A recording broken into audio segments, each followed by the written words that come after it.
Yeah. Huh? Hey, I'm tryna win. I'm tryna win in the 716 and I'm making it big. I wanna live. I think I'm ready to travel. Welcome back to another episode of Let's Talk About It with Ty. We are on episode 3. We got a lot to cover, so let's talk about it. It's actually it's been a very, sad couple of days in basketball, the basketball world. The great beloved Jerry West sadly passed away Wednesday. And, the sports world is feeling it right now.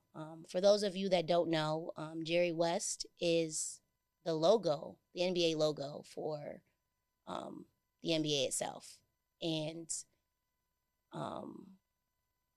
he also, he has like deep roots in the NBA from being a player himself, a coach, and, an executive position. So, a little background to Jerry West for the ones that don't know. His nickname is Mr. Clutch. He got this because of his ability to be able to make a big play in a key situation. He actually got the nickname from hitting a 60-foot shot that tied the game in the 1970s finals against the Knicks. History-wise, he is a 14-year NBA career point guard for the Los Angeles Lakers. He has an extensive resume of accolades. Let's get into it. He is a 14 NBA All-Star. He's a 10 All-NBA First Team. He's a 4-time NBA All-Defensive First Team. He's an NBA champion in 1972. He won an NBA Finals MVP in 1969, and he has an NBA All-Star Game MVP in 1972. After his playing career, he becomes the coach for the Lakers, and he only for like 3 seasons, from like 76 to 79. At this time, he is the coach of the Lakers, and Kareem Abdul-Jabbar is the star center, and they go on to have 145 to 101 record, making the playoffs all 3 seasons and reaching the Western Conference Finals in 1977. After his time as a coach, he gets into being an executive. And this is where everything gets good. He is actually the reason why we have the Showtime Lakers. And if you guys don't know what the Showtime Lakers is, that is Magic Johnson and Kareem Abdul-Jabbar's time at the Lakers. He's also responsible for trading up for Kobe Bryant in the 1996 draft. The Lakers, I believe, had the 23rd spot in the first round, and they trade up to the Houston Rockets, I believe. And that's how we get Kobe Bryant. More so, he's responsible for signing Shaquille O'Neal to a 7-year, $120 million deal. Yeah, that may not be a lot of money like they get now, but back then that was big money. And if we never had Jerry West, we would have never gotten the Kobe Bryant and Shaquille O'Neal tandem that we all know goes on to be one of the greatest big 1-2 punch in NBA history. Furthermore, he joins the dynastic Warriors, later on. And he's been advocated for selecting Klay Thompson and Draymond Green in the draft. Also, he's credited for helping bring KD in the summer of 2016. And you know what the Warriors did after when KD got there. He also is responsible for getting Kawhi Leonard and Paul George to the Clippers in 2019. Overall, as an executive, Jerry West has 8 NBA championships, 6 with the Lakers, 2 with Golden State Warriors, and he has won 2 NBA Executive of the Year in 95 and 2004 with the Grizzlies. With that extensive resume, Jerry West, you are cemented in NBA history, both on the court and off the court. Rest peacefully knowing that you changed the game forever. And for the fans and the players that you touched. You'll forever be in our hearts. Keeping with the basketball theme, let's get into Game 2 and Game 3 between Boston Celtics and the Dallas Mavs. Man, oh man, we got something to talk about. Game 2 kind of started off slow, but Dallas made those adjustments to take on the Boston Celtics in this game. Game 2 definitely was a Luka night and a Jrue Holiday night. Luka, had a triple-double. He got 32, 11, and 11. To the Celtics, Jrue Holiday had 26, 11, and 3. It definitely showed that Jrue is just more than a defensive player, that he could score the ball too. But otherwise than that, Kyrie had a slow night. It wasn't really like his best performance. Porzingis, they still didn't have an answer to Porzingis in Game 2 with Derek Lively. Derek Lively only scored 2 points, 7 rebounds, and I think he had 0 assists. So Game 2 definitely was it was an eye-opener for Boston, I will say. It was very much an eye-opener for Boston in the sense that, okay, they got a little bit more into the game, but it's still like they couldn't do an answer to Boston. PJ Washington was the next best shooter off the Mavs with, I think, 17 points. Game 2 was just definitely like more of a, okay, now I see how they can get when they get into like a momentum and keep up with us type of game. So Game 3, man, oh man, Game 3. Porzingis suffers a rare tendon injury in Game 2. And he is taken out of Game 3. And when I tell you, I was a little nervous for the Celtics moving forward because, I'm like, who is another big that can, fill the shoes of Porzingis? They ultimately end up putting Tillman in, senior, and he's added as the new lineup to the big man. Game 3, Boston led 91-70 at the end of a 20-5 run early in the fourth quarter before Dallas answered with a 22-2 spurt to get into point within 3.5 minutes remaining. That was, that right there. I remember that. That had me shaking in my boots. I'm like, yo, Celtics need to get it together, man. So they need to get it together. How do you almost lose a 21-point lead and you're going into the fourth quarter? That was very much like a scary moment for me, just because I like great basketball. Following that, Luka fouls out. He got 6 fouls with 4 minutes and 12 seconds remaining. The challenge was unsuccessful before Kyrie hit that jumper to get Dallas within 1. I think this ultimately hurts the Mavs, because your star player is now got to sit on the bench. And like I said, Kyrie's been struggling in these series. And now you have to put the team on Kyrie and the rest of the role players' backs.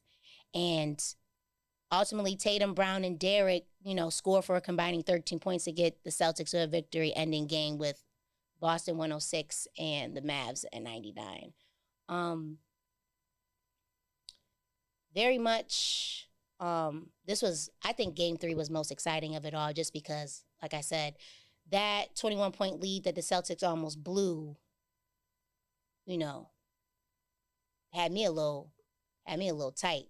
Because just knowing that you have that big lead and you almost lose it, just, not scoring. There was a time period within that time period that Boston didn't shoot on the perimeter. They didn't shoot no field goal. And Kyrie, Luka just keep going back. And like I said, the third best shooter in the series off the Mavs is PJ Washington. Like, so PJ Washington had a real big night as well. So yeah, moving forward, how tonight is actually, we're shooting live. So tonight is actually game 4. And for me, I think that the Celtics either sweep tonight, or I might give a little hope and think that the Mavs might win 1 and the Celtics take it in the next series. But what people got to realize about the Celtics that, thinking about it off the top, is that the Celtics has only lost 2 games in the postseason.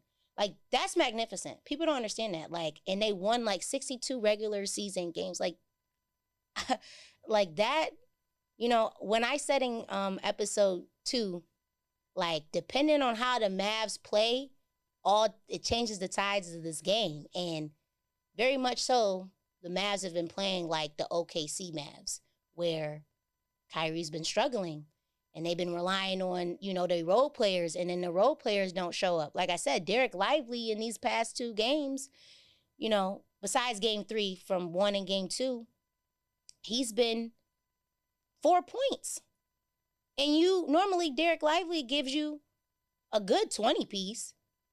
PJ, he's been consistent. But just like I said, and then they don't have an answer. And then the other thing that I really didn't find out until after like my research was that I really didn't know that Luka was badly injured like that. Like, Luka has like a chest injury, I think a knee injury. From what I'm like reading that I read, like, how do you expect him to put everything on his back? One thing that I see in the Celtics is, Jason is considered the face of the Celtics. He's considered the lead.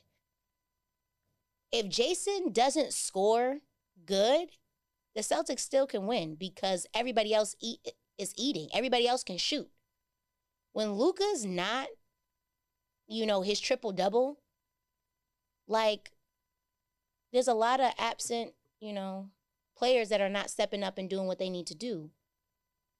Kyrie, like I said, Kyrie's been struggling. PJ's been consistent, but like I said, you got your big with Derek, and Derek ain't really been stepping up until like game 3. And, I hope it's just not too late for the Mavs to get going. But at the end of the day, like, I just felt like the Celtics is taking the finals. They're going to be the champs, and they're going to actually, if they win this finals, they actually tie with the Lakers with the most amount of championship rings, I think. I believe I read that. I got to fact check that, and then we'll talk about that on like the next episode, but definitely I got to fact check that. Still on the basketball thing, let's get into the women, because these last couple of nights, the women been going off. 2 in particular that I really want to talk about is Angel Reese and Asia Wilson. Starting with Angel Reese. Angel Reese is the first rookie from the 2024 draft class with 100 points and 100 rebounds. That's impeccable. She's been averaging a near double-double with 12.4 points and 9.6 rebounds per game. She leads all rookies in rebounds and steals. That shows you that how she was playing in college translates to her on the big show. Angel Reese, that's a really good accomplishment. You are on your way to being a superstar just as much as anybody else. So don't let the media get in your head of thinking like you got to be anything less than great, because your numbers show. You're consistent. Like, I called you the rebound queen in college, and you very much, your points and your rebounds is very much up there. So I felt I fit you very well. So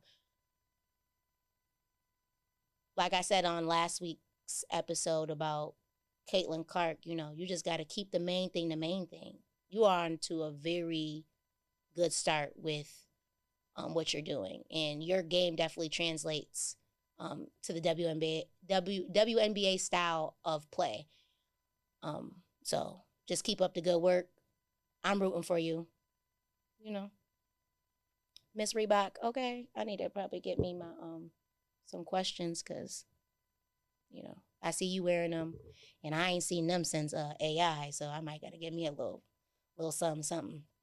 After that, we need to talk about Asia Wilson. Girl, sis. I don't know why they want to play with you, but they don't need to play with you, okay? Asia Wilson breaks the WNBA regular season record with 8 straight 25-point games. Previous to this was only done by Tina Charles in 2021 with 7. Asia Wilson, you are on pace to having a historical season. If you just keep up with the way you've been playing, girl, you got another MVP in your bag, okay? You just have like a complete dominance on the court, and you could see it. Like, you could see you mean business on the court. So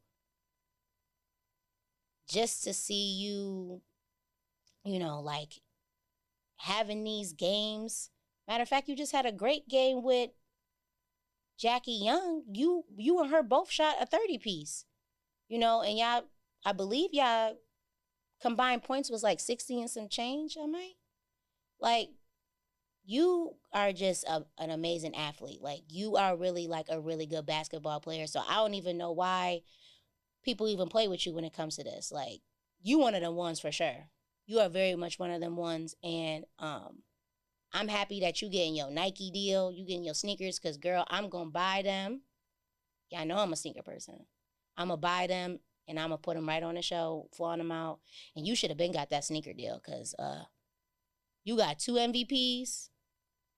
You got 2 Defensive Player of the Years. You got a Finals MVP. I don't even know why they play with you. Like, you really are like a complete dominant player, like both ends of the ball. And I'm excited to see the rest of this season. And I'm also excited to see you dominate on the big stage in the Olympics with the U.S. basketball team. You, Kelsey Plum, Sabrina Ionescu, Diana Taurasi, Brittany Griner. I can't think of who else is in that right now, like off the top of my head. But like, I know I named most of them. But you guys, ladies, bring this one home. Bring it home. Because y'all are really having a really good season, like individually. Actually, what's so crazy, I was just on a phone call with one of my friends, and we were talking about women's basketball.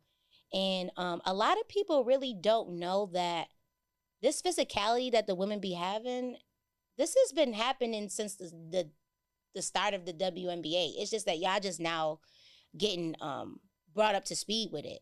So seeing both like Angel Reese and Asia Wilson, these are the 2 people that I decided to talk about and bring light to this week. This is not something new in this field. Like, they are physical as hell. They very much have their own way of being a good performance. I think a lot of people believe that the WNBA is supposed to give you like an NBA feel. Like, you're going in there expecting to see like dunks or whatever, that translates with the male game. But the girls have really always been physical. Like, go back into history, go back into the time and look at like Lisa Leslie and look at Sue Bird and look at Diana Taurasi and look at them like from and Maya, and I can't even think right now who Witherspoon. I can't think. She's a good defender. Matter of fact, she coaches the Chicago Sky. This style of play has been happening since the dawn of time with the WNBA. It's just like, I feel like y'all now just catching up to how dominant and physical that they are. And like I said, I'm all for the women, doing what they need to do and, getting more notoriety. Because like I said, like y'all are doing the damn thing with this, with how y'all playing. Okay. Now that I'm done with basketball, let's get into football because some things have definitely happened in football that I definitely think you guys need to keep an eye on. One of them being the new college football playoff format. Let's talk about how the new college football playoff format is a 12-team model which grants automatic qualifying spots. The 5 highest ranked conferences champions which will receive automatic bids. The 7 highest ranked teams remaining will round out in the 12-team format. The top 4 teams will receive a first-round bye to the quarterfinals, and the 5 to 12 will play each other in the first round. The highest seeded team will play host in their first-round games. If you guys check the format of this playoff, actually, this is definitely giving that the NCAA is trying to have a more, I feel like a more NFL-style feel. Because these games will run up right up until, the Super Bowl of 2025. And I really think, the NCAA is becoming a powerhouse in itself. Like I said in a previous episode, they're now paying the players direct pay.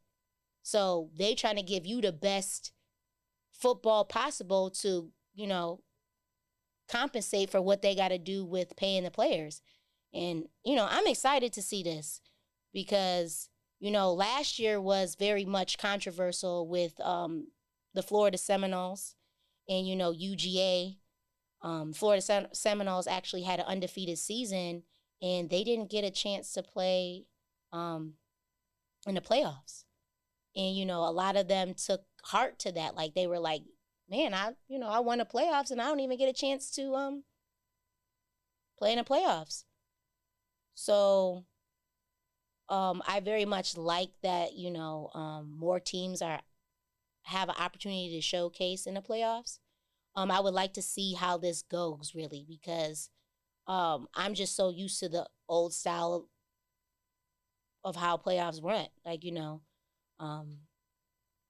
so I'm very much intrigued to see how the NCAA moves forward with this, because it's kind of it's not saying it's kind of confusing, but it's definitely gives more teams a shot, and I want to see how that correlates to how they play in the playoffs, because that's all about dominance, and it's just a little bit confusing with how it's gonna be. So we're just gonna have to see it in real time to see how it's gonna go. Keeping the football theme. Tom Brady just got inducted into the Patriots Hall of Fame. Okay, reason why it's hard to even talk about Tom Brady is because I'm from Buffalo.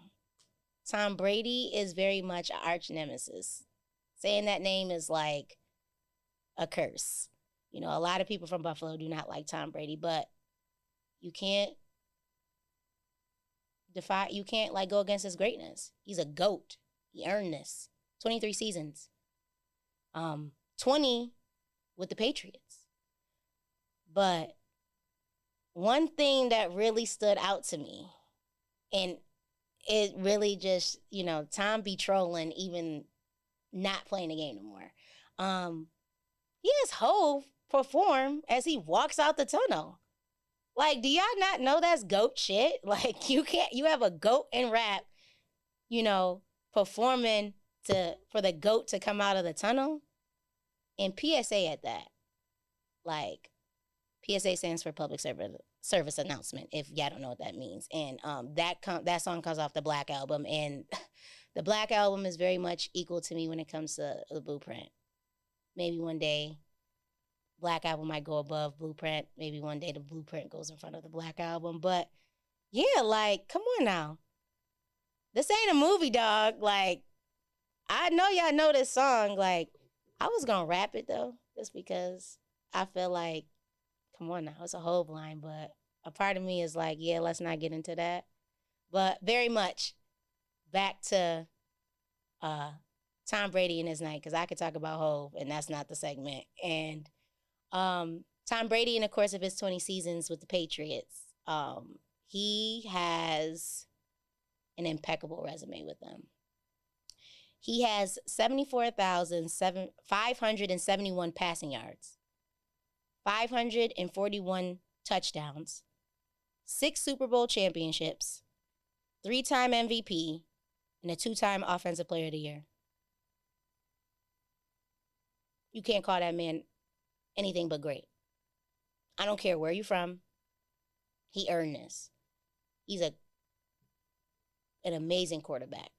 And if anybody like watches football, like I've watched football, that 2-minute time,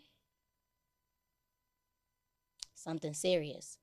I definitely want to talk about a quote that he says in his speech that I think we all can use in our own lives and just give you some insight.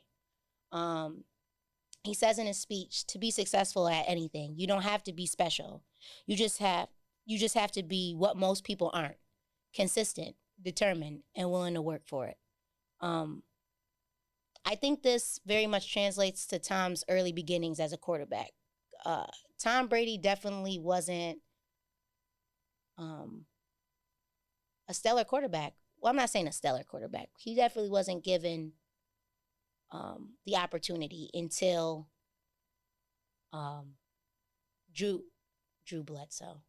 Bledsoe went down due to Mo Lewis hitting him in one of the games, and Tom Brady had to step in. And that's how we meet the infamous Tom Brady. And ever since then, Tom Brady been skyrocketing. He's been amazing. So, like I said, I think that quote translates to very much, Tom doesn't really think that he's like the most athletic. He doesn't think he's the most, he can get out the pocket. He's got the best arm. He's got this. But what Tom does have that he feels that he has most than everybody else is he has a great work ethic. Like, the man was determined to change his diet. The man was determined to sit in, to go look at film and learn the strategy behind basketball, football, learn the strategy so that he can learn how to break down the teams. Yeah, so I really feel like that quote is the embodiment of Tom himself. Like, and that quote can be very much translated to everyone outside of sports. Like, you don't have to be great. Like, you don't have to be a phenom. You don't have to be a world talent, because talent gets beat by work ethic. Like, you can outdo talent if you just keep yourself consistent, determined, and the willingness to work for it. And that's what keeps you having longevity in anything, in any craft. So like I said, I even take this quote into myself because, let's talk about it with Ty. This is my baby. Like, this is like, I want this to be my bread and butter. I take this very much into consideration because for those of you that don't know, I've never been media trained.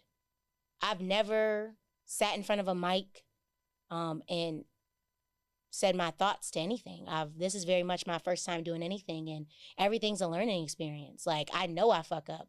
I know I have mess. I know I stumble. I know I do all those things, but like, I have the determination to be better.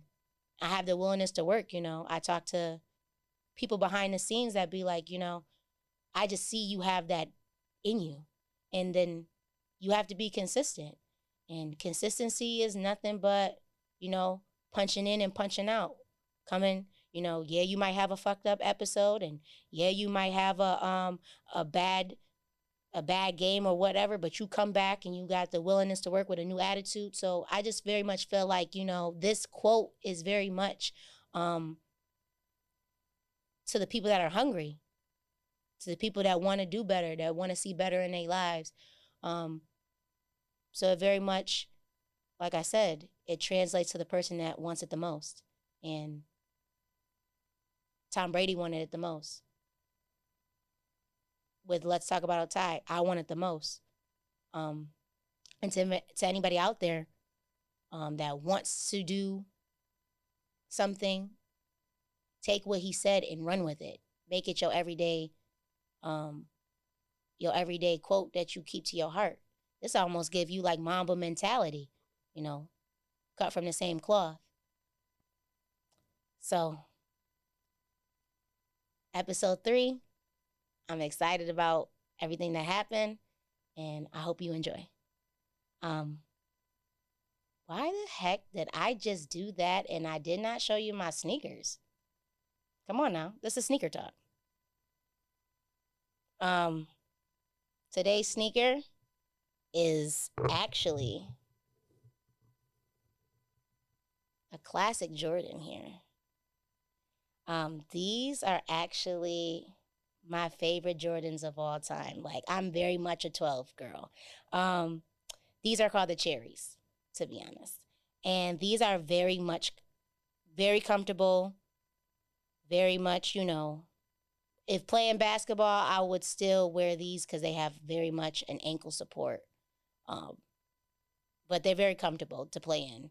So, like I said, I'm a sneaker girl, so I can't believe I almost ended the segment without actually talking about sneakers. Like, what was I thinking? Y'all need to see these Cherry 12s. Y'all need to go get them, too. And tell them I sent you, because we're going to keep this sneaker thing going. But that's how you end the show, with the sneaker talk. I don't know what the heck was in my mind, but I'm just so excited to keep being consistent with you guys, keep punching in and having you guys tune in with me so you guys can learn my personality, how I really get down. So yeah, I hope you enjoy episode 3.